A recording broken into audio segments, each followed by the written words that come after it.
batata ba mama bandeko boye malamu na émission na biso ensemble parlons-en ezali moko ya bémission o ezali kopesa biso mayele boye bibwanya ensemble parlons-en ezalaka émission polémique te ezali émission o ezali kozongisa biso pena na kati ya nzela.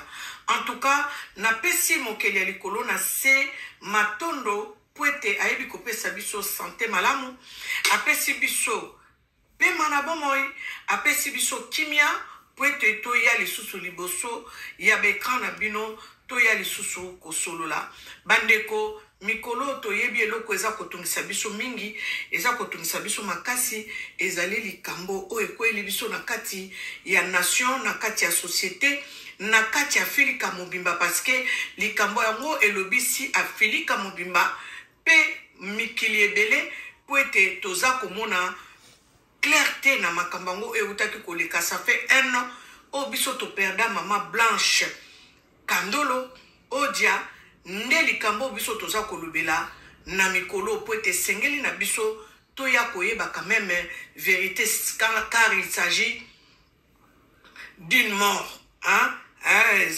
c'est une mort qui a frappé dans une famille. Donc tozali kolela ti lelo ndeko na biso parce que toyebi ba cause réalité oyo et memaye na kufa yango na biso toza kolobela na kati ya ba écran na biso na kati ya émission na biso parce que likambango ekokaki kokoya pe na famille na yo ekokaki kozala pe ndeko na yo eza te parce que toza ndeko biologique te ndeko ki kosala biso pasi te ezali moko ya mwana ya Congo oyo atiki bana pe atiki baboti na ye bandeko na ye esengeli biso quand même toyeba vérité ya kokende na ye nde yango toye kolobela na tango oyo alors tolingi tolobela nini bandeko tolingi tolobela émission na biso oyo en tout cas ezali émission polémique te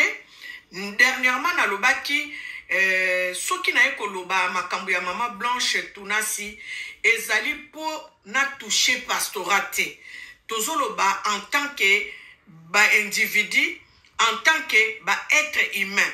Donc ndenge nazolobela Pasteur Marcelo Tunasi nazali ko toucher ki pastorate yangwana na kobenga ye mingi na kombo ya Marcelo tout simple na koloba o pasteur te parce que nga nazolobela pasteur te nga nazolobela père de famille bandeko to zala batu to réfléchir to longwana ba sentiment parce que ba sentiment e bomaka ba sentiment e randaka biso aveugle ba sentiment e tambusaka biso na bulu yeke mais soki ozwi bon moto pena ki bon nzambe mayelo nzamba pesio evandi kati na yo oya ko comprendre que na makambo toza koleka ya quelque chose d'anormal na kati pona ningi na ngina lobaboye.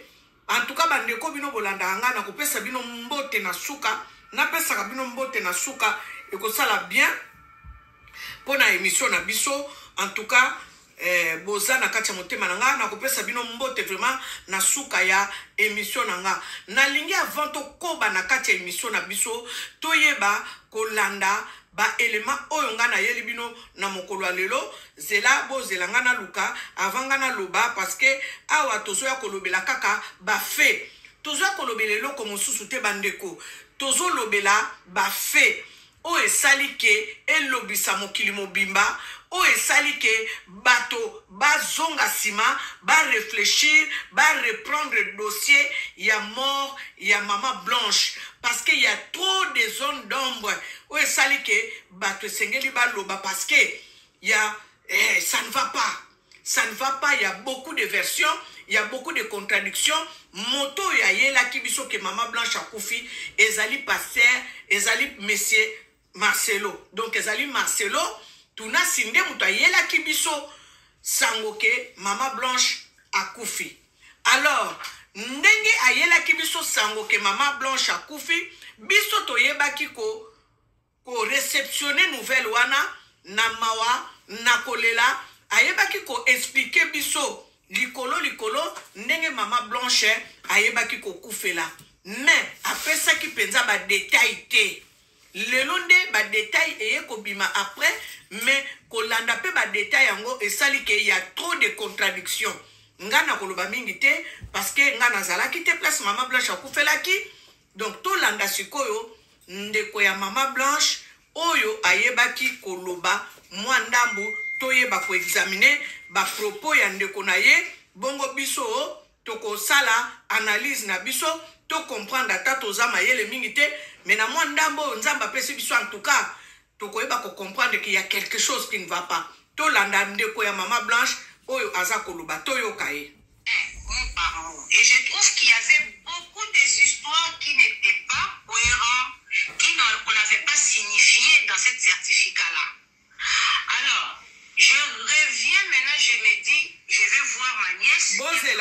Bozela nazo samwanda muka muke. C'est-à-dire na mboka oyo bato il faut la muka va s'occuper mais ces banda tous les jours à 7 h du matin et que ça une semaine. Nous avons inquiété à Zate. Après avoir assassiné Mama Blanche. Marcelo a assassiné Mama Blanche. Marcelo c'est un assassin. Azo s'est pavané calmement. Et bah étranger nous sommes bazalaka na mboka na biso bazalaka toujours protégé. Tolanda biso na bino déclaration il y a grande sœur, il y a la regrettée Mama Blanche et on se retrouve. Tolanda. Parce que je venais, il y a un ami qui venait de perdre sa femme là-bas. Et j'avais lu les certificats déjà de cette femme-là. Et quand je lis ça, j'avais pris quand même quelques éléments pour comparer avec celui que nous, on avait. Je prends les certificats, je transfère chez moi, je vais maintenant chez le mari de la fille là. Je commence à examiner par un, mot par mot. Et je trouve qu'il y avait beaucoup des histoires qui n'étaient pas cohérentes, qu'on n'avait pas signifiées dans ce certificat-là. Alors, je reviens maintenant, je me dis, je vais voir ma nièce qui a fait aussi les droits à Dassa, on va faire ça avec elle. Elle vient, je dis, écoute, regarde ça, regarde ici. État civil de la mariée, de la personne n'était pas signifié. Voilà. Le nom de son père et de sa mère, c'était pas écrit. Exactement. Le bloc opératoire, c'était pas mentionné. On écrit que parenté avec lien de famille de la personne qui va annoncer les nouvelles, on dit son ami. Et quand on dit son ami, on regarde à côté, on voit le nom de cet ami-là, c'est un Turc. Et son numéro de téléphone et son... Bandeko, bozo landa bien, bozo yoka bien. Parce Marcelo alobi na biso boy. Mais c'est Marcelo alobi na biso boy. Na ba version na ye mususu alobi na biso que Mama Blanche bakendeki basala ye opération. Mais tango basali opération alamuka te. Ceux qui te comprennent to liko lobake na sous anesthésie Mama Blanche alamuka ki lisusu te. Nde ye ayaki vers ba médecin atuni ba médecin balobi na ye ke nanu alamuki te mais akolamuka kaka. Soki nga na se tromper te. Bino nyonso bozana ba makambo ma papa Marcelo aloba na enterrement mwasi na ye. Na cérémonie ya mwasi ne na stade aloba boye ba médecin ba yaki ba ye koloba ne ke mwasi ne nanu alamuki te. Après ye akei abondela tango abondeli akeko bondela ayoki parfum ya Mama Blanche côté lié na chambre bisika ya zalaki a comprendre que Mama Blanche azali susu te akufi bongo te. Nde siko tango akiti amoni ba médecin ba bimi na bloc opératoire baningisi mutu ba médecin bazolela depuis kabo mona ba médecin ba sali mutu opération mutu wana akufi ba médecin ba bandolela. Nde place biso mayele na biso fait sala. Ba médecin ba bandi kolela a comprendre que Mama Blanche akufi yo en tant que mosali na nzambe. En tant que mobali ya mutu okoboya nan okoloba non nga mwasi na nga kufite bomema nga place azali na mona ye bisika ya azali bongo te bongo ndenge nini kasi certificat ya décès ya mwasi na yo bakende kosigner yango pa mutu mususu. Est-ce que vous comprenez place tozali nde ba zone d'ombre yango wana oyo réseaux sociaux et récupérer oyo ekomi ko analyser mot ya Monsieur Marcelo Tunasi. Awa boyela ngate on ne touche pas mes oins. Awa tozo touche à mes ointes. Tozo touche na père de famille oyo azalaki na mwasi na ye na Turki, mwasi na ye akufi, ba yebi ndenge mwasi akufeli te, azokoka koloba opération mwasi na ye asalaki te, opération ngo ezanga kombo, bazwi mutu bakotisi ye na cercueil, ba memi ye na Kinshasa, sans que famille na ye ba uta Kinshasa parce que mbongo te mutu ezanga ki bandeko. Mbongo ezangi Marcelo Tunasi te afutela ou bien mama ya mama Blanche Tike ou bien ndeko ya mama Blanche Tike aya komona a certifié que ezapena ndeko na nga nde mutu akufi ezalaka bongo. Ndenge nini un inconnu, une personne inconnue aya ko signer acte de décès, certificat de décès ya mutu obino boyebi te. Famille ba yebi yete, yemoko passer Marcelo peut-être pas yebi yete, ezalaka te. Tozo continuer vidéo ango, oh tozo tala, to continuer hein. Bon c'est la nation qui sango, to tala, to continuer. Son adresse email tout ça.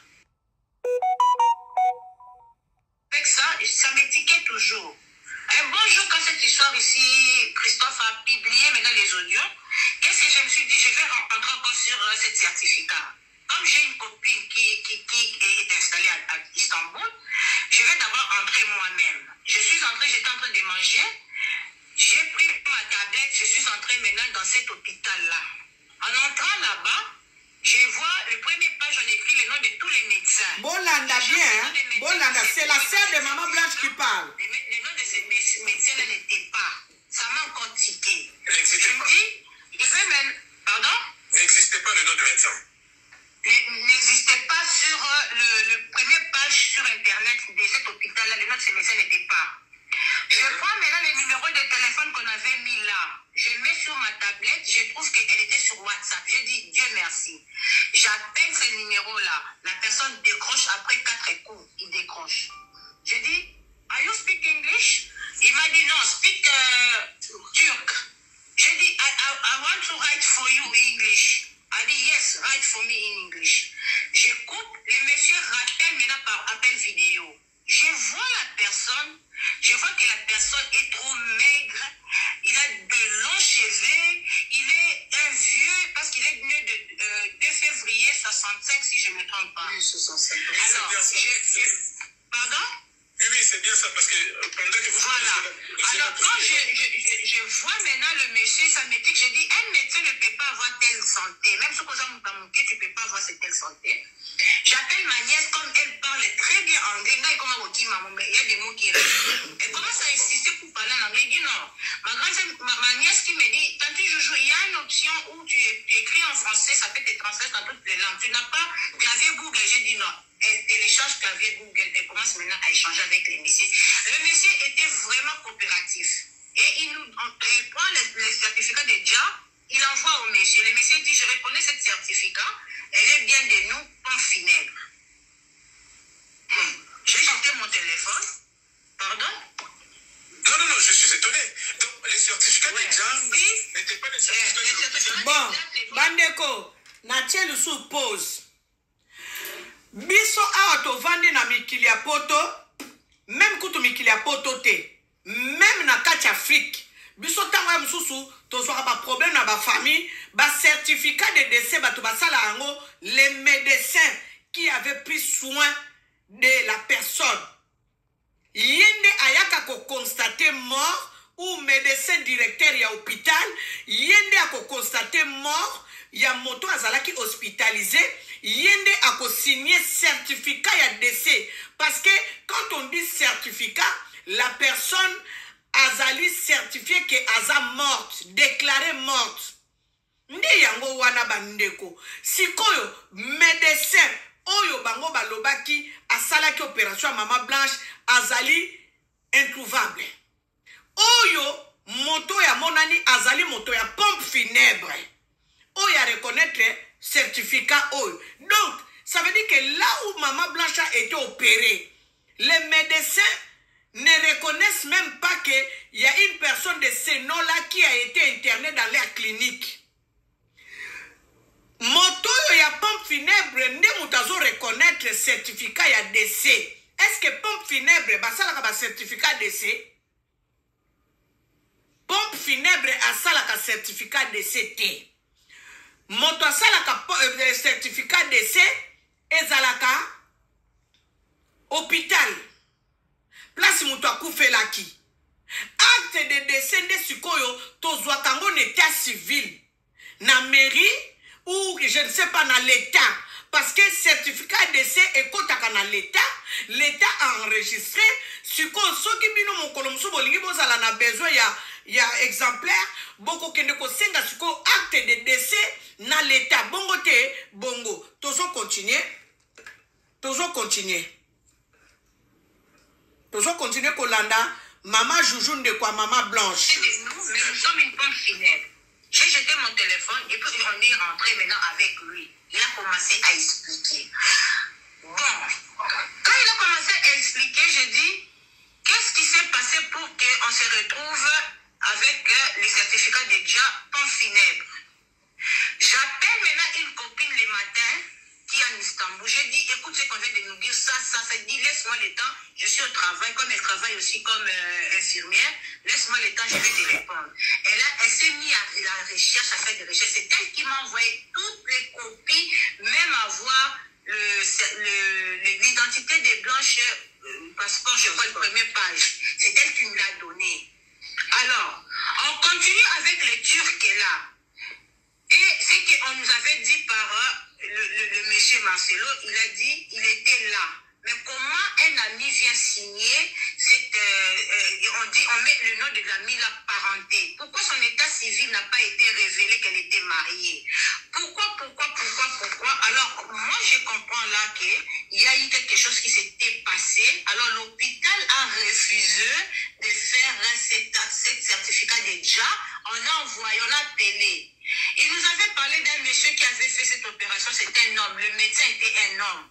Mais le nom qu'on avait écrit sur le certificat, ce qui Samra, on retrouve que cette Samra, c'était une anesthésiste qui a terminé de travailler à Istanbul. Depuis le 8 juillet 2024, elle est partie de l'Istanbul, là où elle est portée disparue. Boyoka! On cherche maintenant, c'était qui son médecin qui avait fait cette petite chirurgie que le monsieur Marcelo est en train de dire.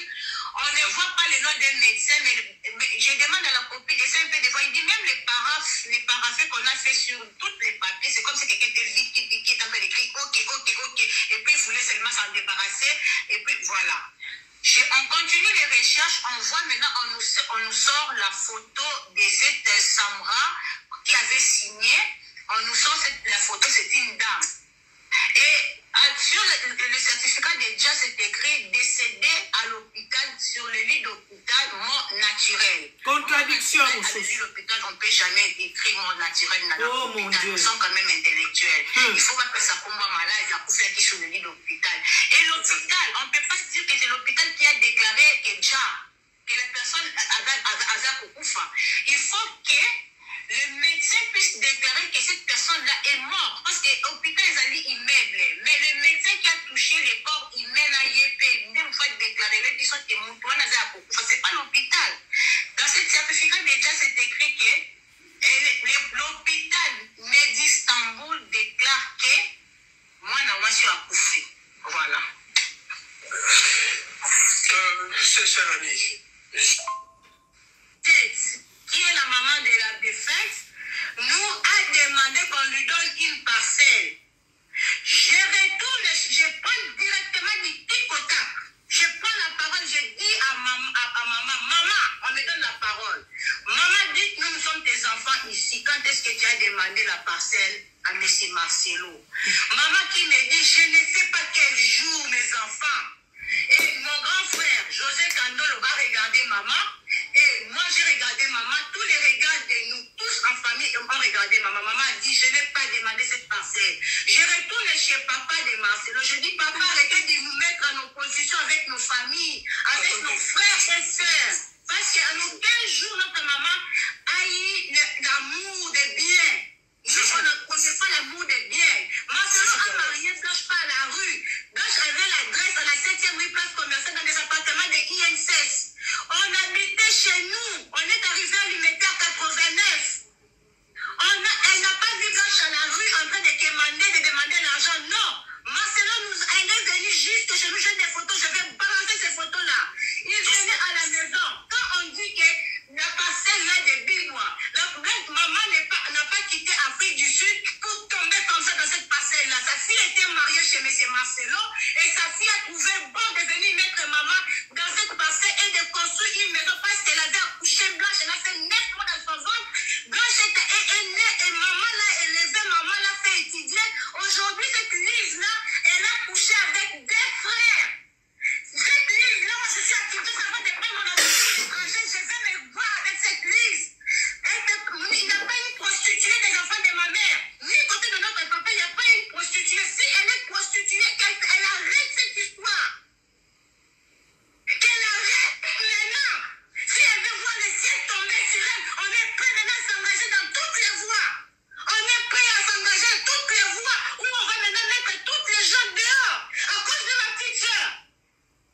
Marcelo ne peut pas jouer avec moi, je suis intelligente. J'ai pris toutes les copies que Marcelo a fait pour Blanche des pompes funèbres.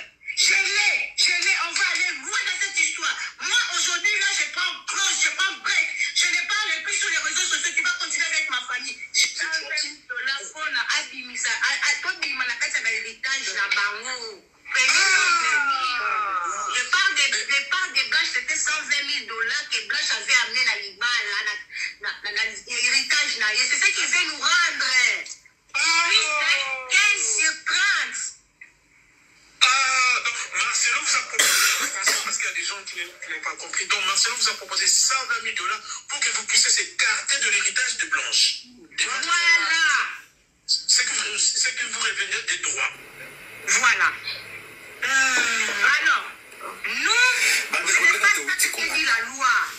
Chaque matin, toujours tombé. Bandeko, nakati video oyo, nazotiela bino tsu élément mususu, yango tokoyeba lisusu ko analyser. Bandeko, moko tango to yaka koloba makambo tozalaka sembo. Voilà pourquoi je vais ouvrir une petite parenthèse. Bomo nango mabete, Lise Manzambi, Blaise Manzambi, nayebi bango mingi te, menayebi bango mwa muke. Po bato bele bazo salere wana koloba ete Lise Manzambi azalaka mwasi ya ndeko Blaise Manzambi. Non. Blaise Manzambi azwa Lise mwana muke. Donc moto bino bozo lo bakazwaka mobali ezali libala ya liboso oya Blaise Manzambi. Hein? Mwasi na ya liboso tokotanga kombo na ete parce que moto wana amenaka vi na ye akoma komene vi na ye na ndenge na ye eza libala na ye oya liboso avant Lise Manzambi nde ezala eza na histoire wana bo bamba Lise Manzambi histoire wana te tolo ba bosembo parce que awa na émission ensemble parlons-en tozongisaka to bango tozongisaka bato po tozonga na nzela donc lokola na yoke loko wana ekoi na matoi nanga na koko leksango bongo na chaîne nanga te sans que nga na yebi vérité na lobango te. Donc ce n'est pas Lise Manzambi oyo azalaki mwasi ya ndeko ya Blaise, non, ezali libala ya Blaise ya liboso nde situation wana eleka. Lise Manzambi aki kokuta situation wana na vie ya Blaise. Donc kote wana botika kopakola Lise Manzambi lisolo wana eza yete. Donc nazongi likambo ya Marcelo.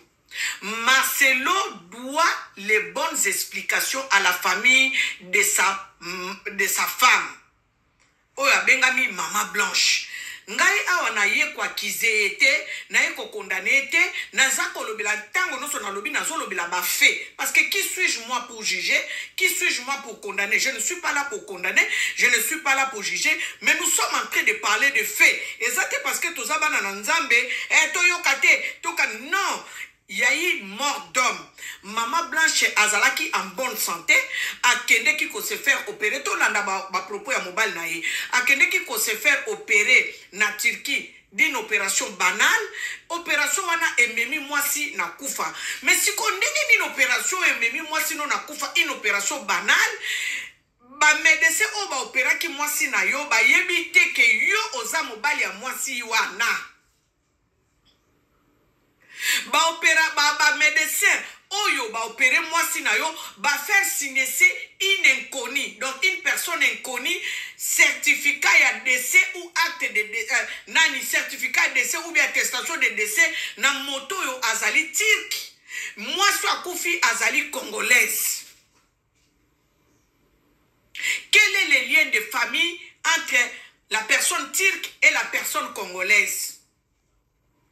Nyoso wana il faut bolimbola ngo malamu parce que mwana mwasi wana akende ki ye mon côté akende ki na yo parce que tango zolo bake ba médecin babimi na kolela. J'ai compris que Blanche était morte.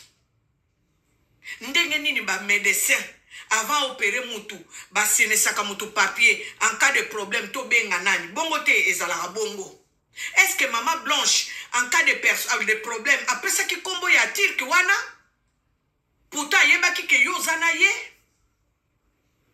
C'est ça le problème. Ne place au moni b'Africains, b'Telemi, bazolo. Je ne dirais pas tout simplement les Congolais. Les Africains se sont levés.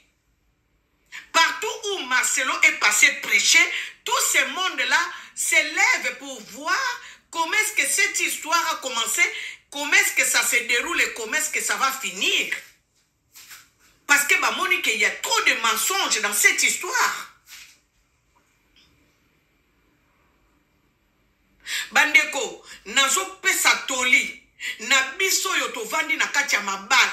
Soko moni mutu azako isolé yo, alingi ozala na ba camarade te, alingi ozala na bandeko na yo te, bato wana foko ozala na bango bien, foko fongolela bango misu parce que il y a toujours de mauvaises choses derrière ces comportements. Botala mama Blanche ndenga kufi, sikoyo soki bandeko na ye oyo, hein, o ba bengi ba demi-sœur, ba demi-frère.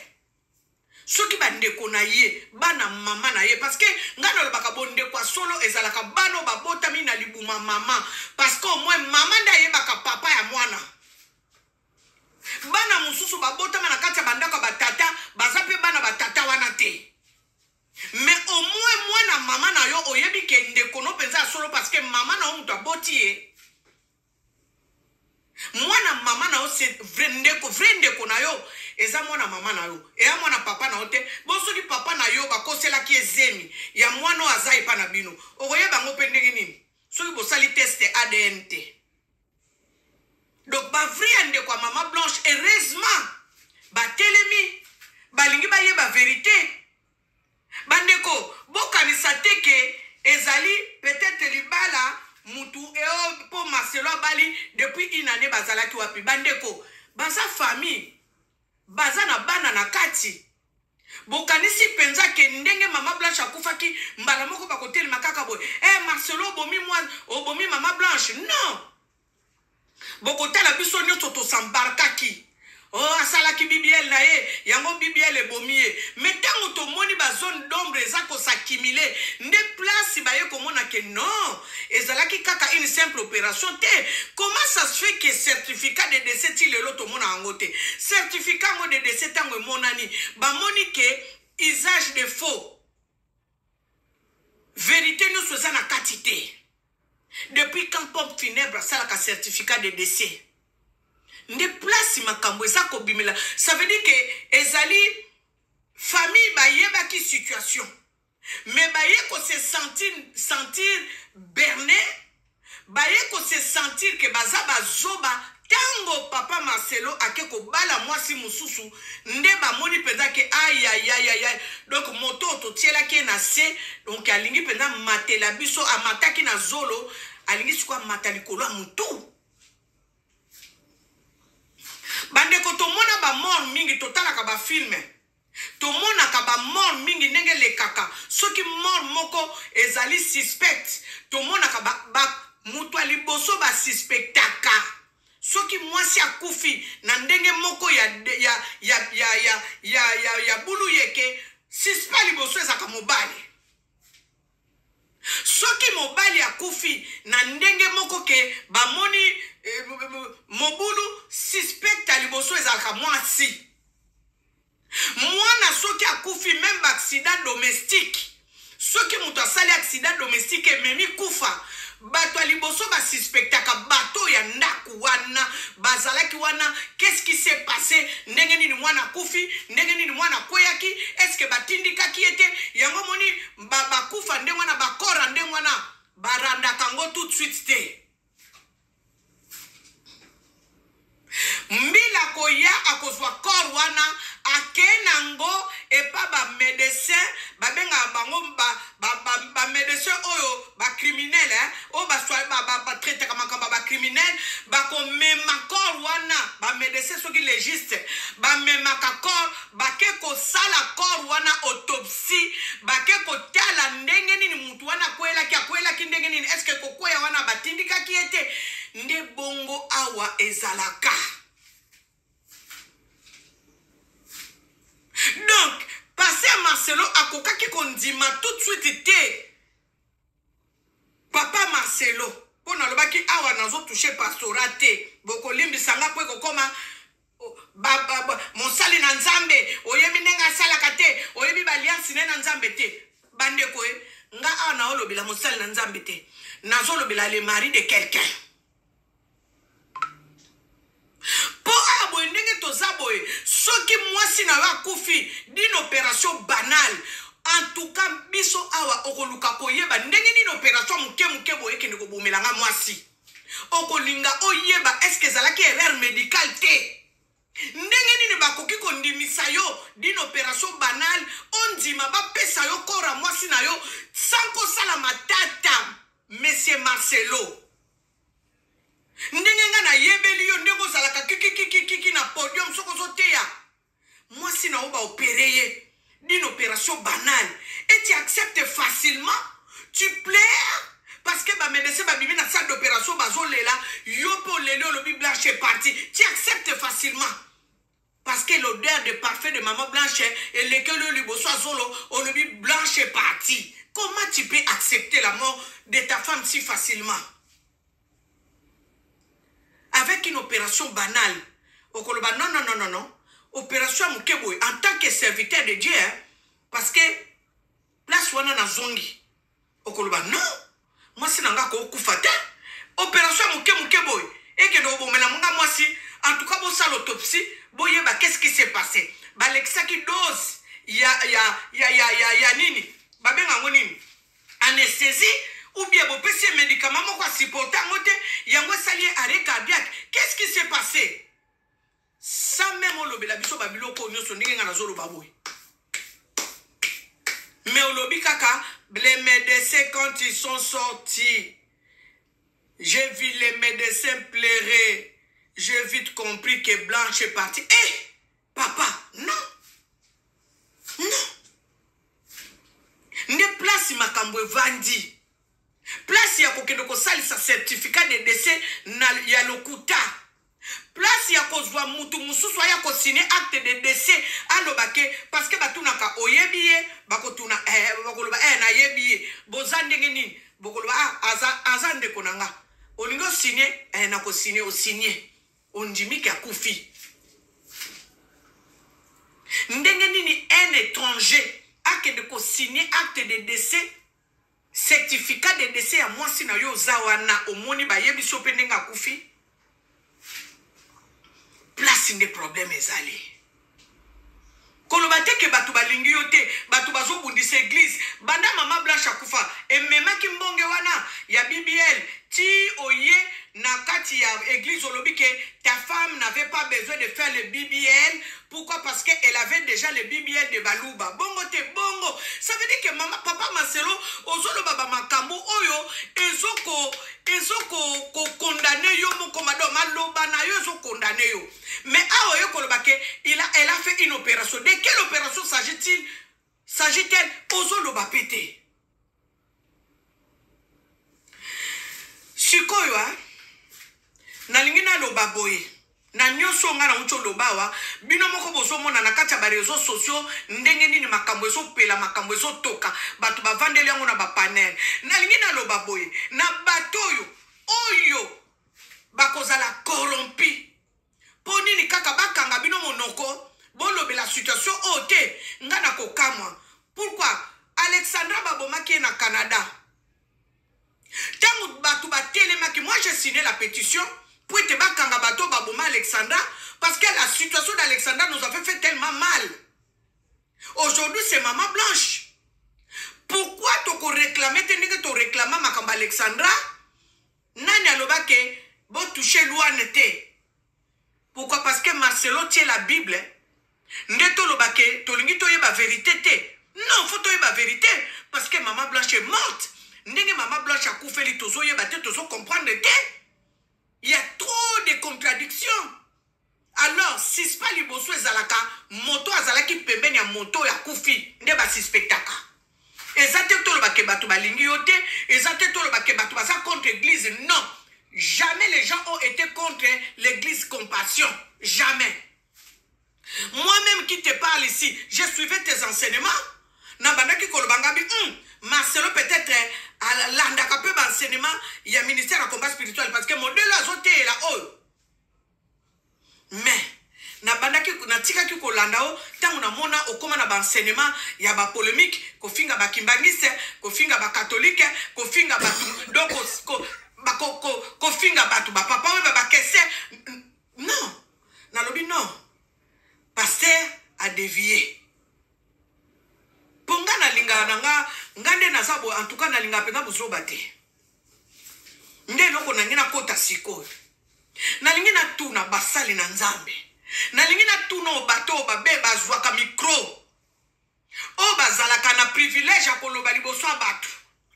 Siko soko zu micro bandoloba liboso abatu. Pourquoi côté ya batu kaka royaume des cieux te?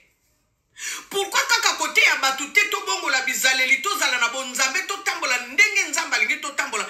Pourquoi faut ko yaka ko régler ba compte na ba cher? Et tumbelo ezali poete bote ya bampate na nzambe bazonga na nzela babongwana poete mokolo mobali ya libala koya akuta biso sans tache ni ride. Oui ou non? Oui. Ndenge nini etumbelo ekoma place ya justification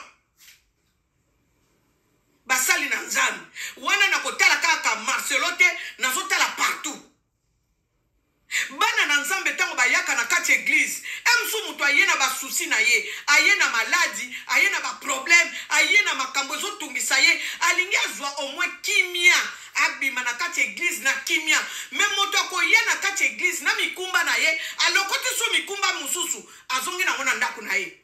E kuna balobi boye, il paraît intel asala ke boye, et il paraît que boye. Non! Bana na nzambe bayaka na l'église po bazwa kimia po bazala décharger. Ndenge balobi, venez à moi vous tous qui êtes chargés, fatigués, je vous donnerai du repos. Yango bana bana na nzambe bayaka na kati ya l'église. Soki te batu bako sambela en ligne, soki te batu bako sambela na bandako. Mais ce que moi na nzambe alati elamba na ya repasser chemise na ye, azui jupe alati, azui robe alati, mobala repate costume na ye, alati aye na kati église eza pote ya koluka kimia. Loba soki muto ya komisango bizaleli ayaka selo la chair, aye na ya tala ndenge place ko kende zate, aya ko tala ndenge batu balati, ndenge batu bazobina. Mais moto ya ye penza lobi na kepa na kolo apesanga kimia. Yaya moto aye wana alingi azwa kimia o baksele sou mikumba ya ko se justifier na chair ya koloba na eke nga na salaki na nga boete bomoni bato wana nde basalaki bato wana nde bazongaki siko moto ya yaki a depose mikumba na ye akotika mikumba ne wapi akozonga nango azwi susu ya yo abakisi likolo na ye mutu moya pambola mezate en tout cas basali na nzambe botika makambo wana botika makambo wana ya komemaka shera nzambe koma lokola tribunal non nazo lakisa bino elema moko bongo bokoyeba pourquoi na lobi bongo na lakisa bino elema eza mawana pasi bolanda on a tiré les soldats sur les soldats. Non, la chair venait. Bolanda, bozela. Vous tous qui me connaissez et qui ne parlez pas, vous êtes des coupables. Hey. Vous tous qui connaissez comment je marche avec Dieu, comment j'ai aimé mon épouse, comment je crains Dieu et je l'aime de tout mon cœur, mais vous ne parlez pas. C'est vous qui êtes des coupables. C'est sûr. La chair est devenue maintenant le lieu de réponse. Sikoyo, hein? Sikoyo, bandeko. Nakozongi sango. Vous tous qui nakozongi sango, hein? connaissez. Nakozongi sango. Eh! Tango natali elema oyo. Eh! Yeswaya. Hein? Bandeko. Tokomi wapi? Bien aimé, na bemiso na nga na salaka, na sina lobela bino. Bomoni basali na nzambe na kati ya mboka Congo. Soki balandi bonzambe na solo te. Bakozala humilié na ndenge moko boko comprendre te. Basali na nzambe na mboka Congo. Soki babimi na makambo ya solo kate. Bakozala humilié na façon moko boko comprendre te. O tozo mono nan kutu to monite na sina lobango na makambo ya Mike Kalambai na sina lobango na lobango na lobi nanu kutu to monite to komona ndenge nini un berger un pasteur na kati église na yo yo moko koko sala ba foti na yo osali berer na yo osali ba mbeba na yo olingo zwa lingomba mobimba olingo zwa bana na nzambe lokola ba otage c'est ce que je veux dire ozwi bango en otage parce que yo uto sala berer na yo uto sala ba mbeba na yo bana na nzambe oyo zo kamba na kati église na yo bakende ko bundela yo bitumba oyo uto sala berer et berer yango eza nini il s'agit de mort d'homme bandeko bozo comprendre est-ce que bozo peser ça veut dire que ozo pousser bana na nzambe baya na ba réseaux sociaux babandako bongisa mensonge babandako ko justifier mensonge babandako ko komisa lokuta solo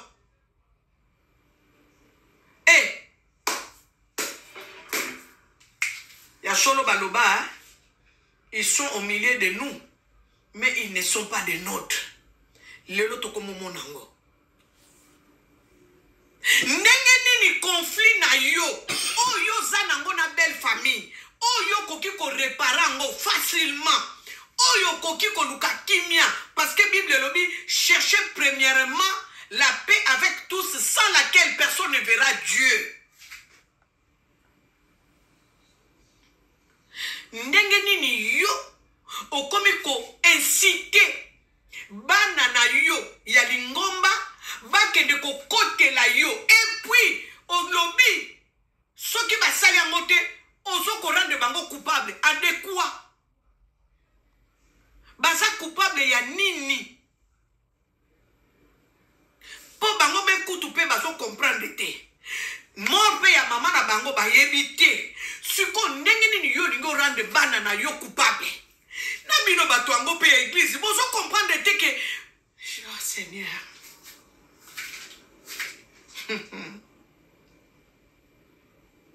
bisika tokoma. Bomoni niveau, hein.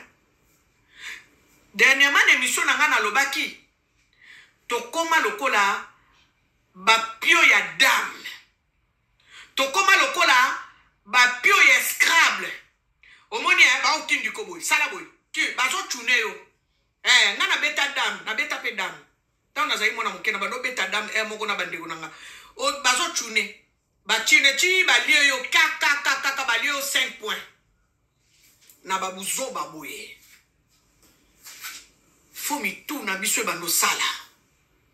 Ndenge nini mutu bakoko na buzoba facilement. Et loko zo mona nango clair yango clair et net que y a quelque chose qui ne va pas. Cette situation sent mauvais. Et loko moko zo kendete zo kolete. Ndenge nini mutu yo aïe devant la chair une journée de dimanche où une personne vient adorer Dieu avec toutes ces maladies dans le corps, il dit que bon, je vais aller prier là-bas, Dieu va me guérir. Et la personne vient dans l'église, on est en train de la charger encore davantage que si tu ne fais pas ça, si tu ne prends pas l'épée, ça veut dire que tu es coupable. Là où je suis en train de parler de moi, il faut que tu puisses intervenir. Si tu n'interviens pas, ça veut dire que c'est toi qui es coupable. Église, tokomi wapi?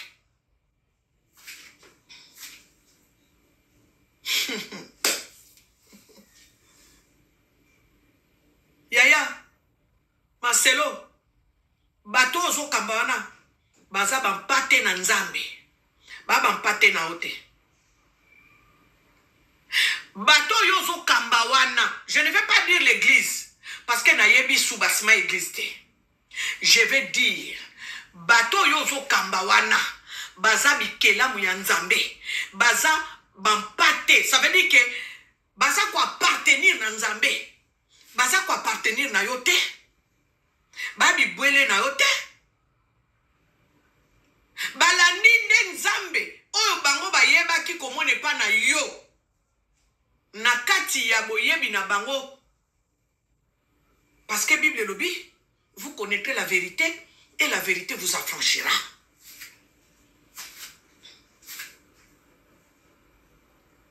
Bandeko, to komi na moment oyo biso yo tozabana na nzambe to bongo la bizaleli na biso to lobi ke muto aza parfait azate.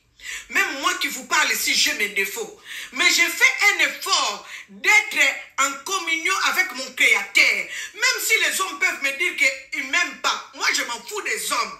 Je vais d'abord être en bonne relation avec mon Créateur. Celui-là qui me donne le souffle de vie. Celui-là qui me donne la force de vous parler ici comme je vous parle ici. Le Créateur des cieux et la terre, le maître de l'univers. Mpungu tulendo ndenge na benga kayenza komba. Akongo mongali. Bandeko. Tango na lobby dernièrement que commissaire biso lokola babibwele na bango, les gens pouvaient dire que maman tu es trop dur dans tes propos. Mais aujourd'hui, est-ce que vous ne pouvez pas me donner raison? Oyo mosali na nzambe azotinda bampate ya nzambe bana na nzambe bakende ko défendre ye parce que ceux qui va défendre te ba défendre te baza coupable. Coupable de quoi? Ok ko sala makambo na yo yo moko. Ok ko sele cercle ya moi sinon sans que famille na ye ba ya ba mona makambo baza l'éclairci yo moko ba ma bandimi bazala kite. Tango zo ke ko sala reno na famille moi sinon bandimi bayaki. Bandimi bayaki te. Ndenge ni zo ko loka batu. Ndenge ni no ya zo ya ko condamner batu na église na yo. Poka bandimi kolanda nzambe parce que tu ko condamner bango pété po ba yebite netinga boy boko jamais kutu na koki konvanda na vandi bena l'église à compassion jamais na ko vomé na bondela na ndako po nzamba yoka nga même bible lobi kanga chambre na yo bondela na ko yoka ni kambo nini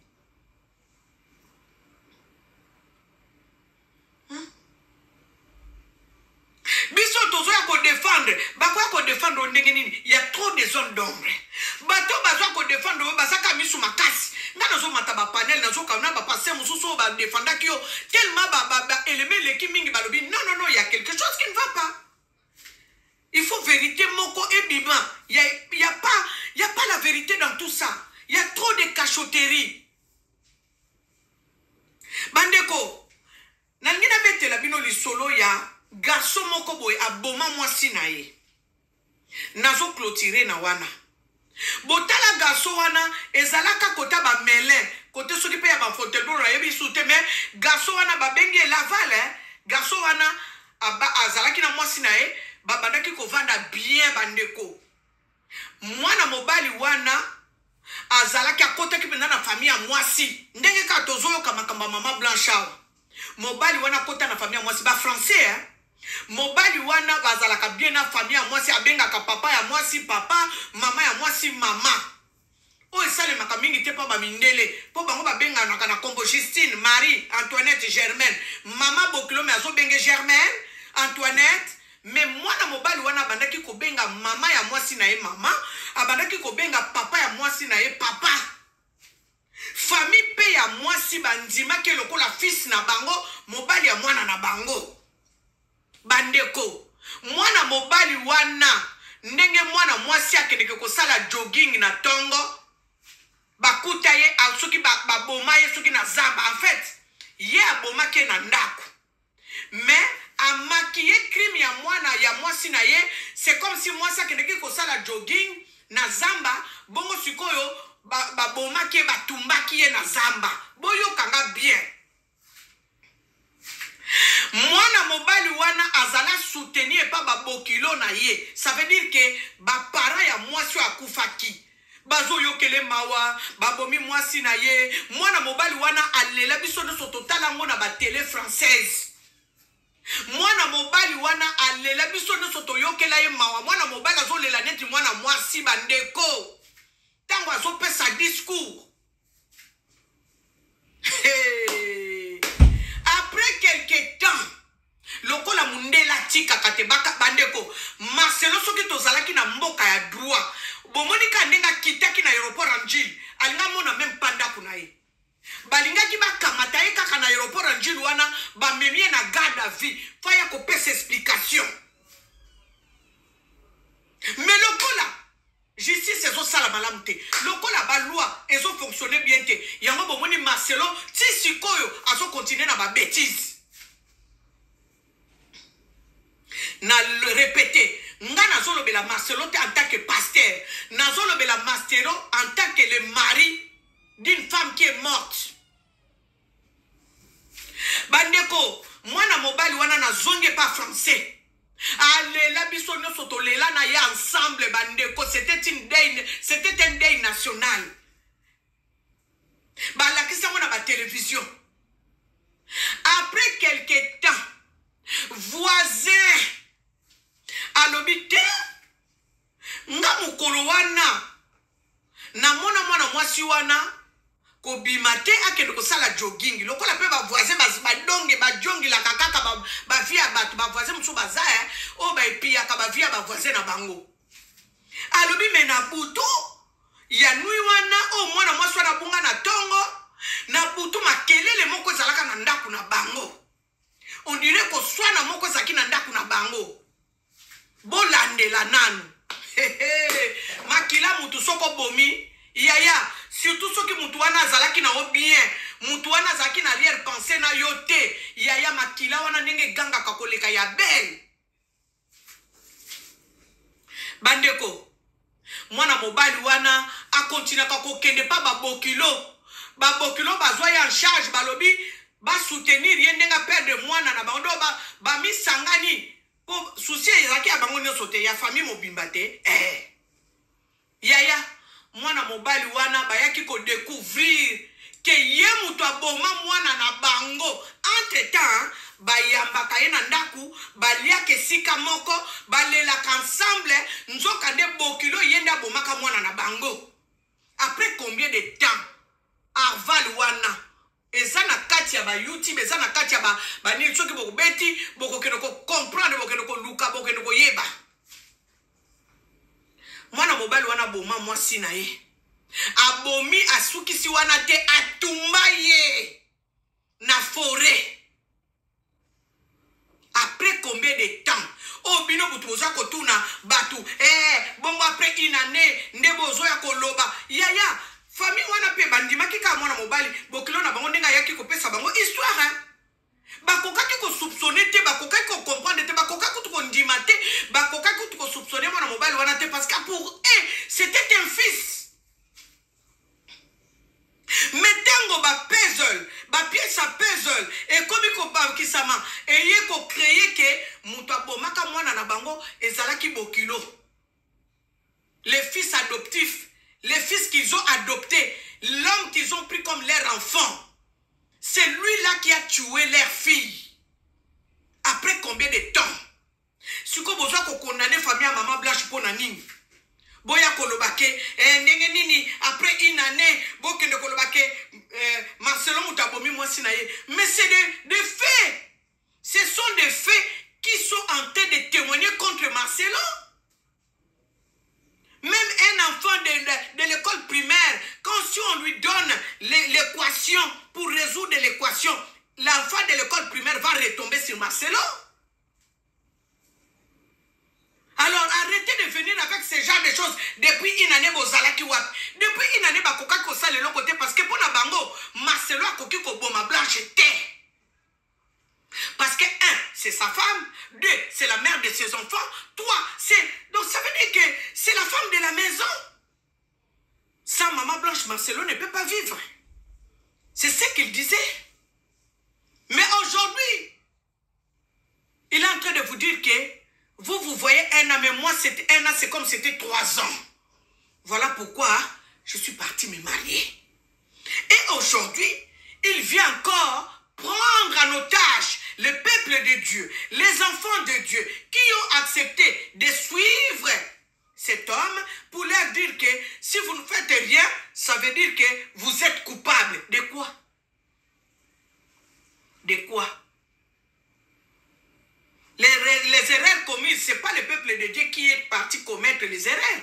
C'est toi-même, Marcelo, qui a commis beaucoup d'erreurs. Comme on dit, il n'y a pas de crime parfait. Quand on cherche, on trouve. Je vais vous donner le dernier élément et je vais m'arrêter par ici. Pas maman lumière, je te salue, que Dieu te bénisse. Comment quoi yaki pour intervenir et pas maman lumière? Alobi boye, yé akende ki nécropole, hein, place Bakunda Maman Blanche. Akende ki kota la bisika batia papa na parce qu'aza diaspora auta ki poto. Siko otango ake kota la tomba papa na ye, na kozonga aleki liboso tomba Maman Blanche, à se souvenir de Maman Blanche, de la femme qu'il avait vue, oya lela ki pona Congo boyoka. Pour eloko wana o Maman Blanche asala ya suka wana yango ndezo gange la ye devant Nzambe. Kofukama o Maman Blanche afukama avec son cœur sincère pour prier pour le Congo. Bien aimé, cette chose là je continue. Ndeko na tango aleki liboso tomba Maman Blanche, atali Maman Blanche na photo Maman Blanche ndenge batia ye na sourire na ye, alobi kakabi c'est cette dame qui avait prié pour le Congo sous la pluie.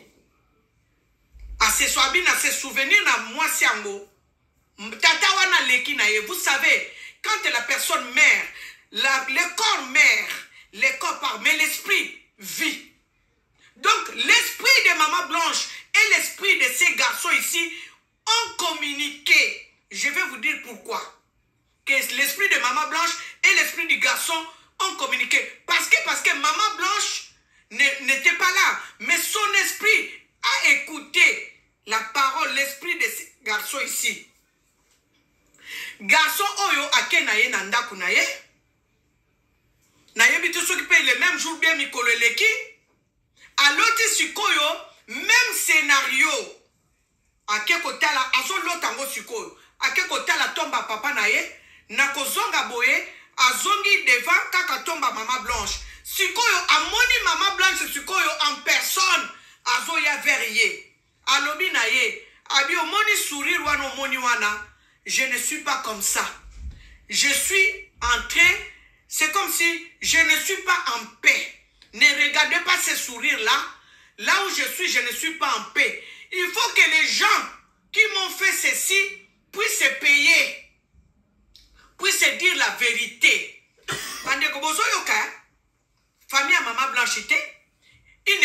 Maman Blanche, une personne inconnue de Maman Blanche, mais Maman Blanche vient lui parler que là où elle est, elle dit, Maman Blanche dit au garçon, ne regardez pas ces sourires-là.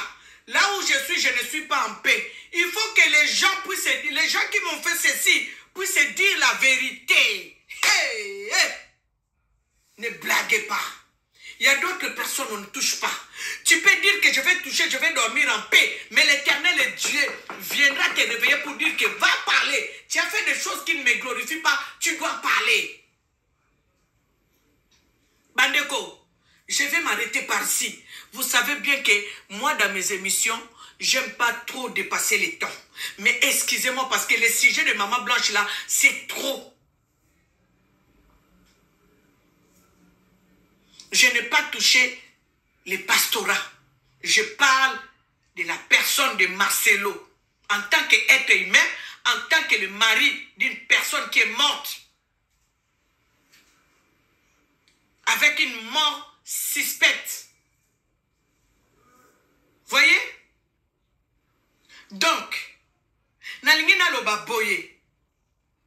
Tozonga na nzela. Totika mabe.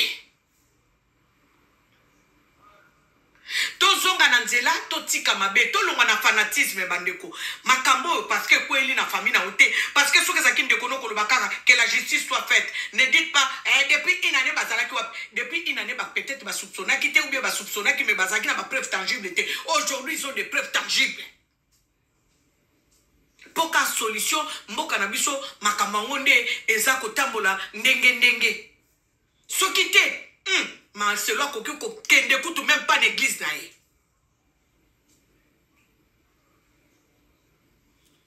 Bandeko, j'aimerais saluer tous mes abonnés, hein, mes frères et sœurs biologiques, mes cousins, cousines, oh bazali, bato balanda kangai, nazolo bela vraiment, maman Marine Kenge na mele, hein, maman Marine Kenge soit bénie, tozo pesa mbote na kukunto ya, la femme de Papa Nzuzi, mbote na yo, mbote na Madeleine de Jésus, mbote na Jimmy, Gigal, mbote na yo, yango wana, kimeso ha, Jimmy kimeso mbote na yo, mbote na Mama Jolie, kiwachiswa mbote na Anisalu, mbote na Augustine Masamba, Mama Mwilu ya yo, yango wana, mbote, en tout cas, na bateau bazo landa biso, Mama Eben Elieson, mbote na yo, bateau balanda ka émission na biso ba partageaka, veuillez commenter. Prochainement tozo bonga bateau banda ta émission na TikTok, toko banda ça la TikTok, YouTube mbalamoko. En tout cas, cette fois-ci vraiment nzamba sala biso grâce to banda ko intervenir na émission na biso ndenge tozo sala boye. Awa boye toye ko condamner mutute, toye ko finga mutute, tozo loba, tozo dévoiler, même Bible lobi to dénoncer les mal. Ne yango tozo sala. En tout cas pour na lelo to suki boye to kutani lisusu mbalasima vraiment quel éternel na bato na bo sani ko kopesa mbote na lingi bino mingi, hein, na lingi bino na yebi bino na mona ka ba commentaire na bino na mona ka. En tout cas nzambe ayeba ko pambola bino na lobby. En tout cas soyez bénis na tanga ka ba commentaire na bino, commenter bo commenter tozo lo bakaka makambo e ko zonga biso na kati na nzela parce que Congo faut décoller, Congo faut kende liboso en tout et pour tout. Il faut to décoller, faut to kende liboso. Donc to bunda la cause ezali normal et ça pona kwa kile mutute balo bate bolingi compassion te. Compassion a été toujours appréciée. Compassion batuno so balinga ngo, mais il y a trop de dérapage. Yango so salake, il faut to zonga na nzela. Voilà tout ce que je peux dire. En tout cas, je m'arrête par ici. Veuillez m'excuser si j'ai vraiment débordé. Que l'Éternel Dieu vous bénisse. Nous nous reverrons dans un peu de temps. Soyez bénis abondamment.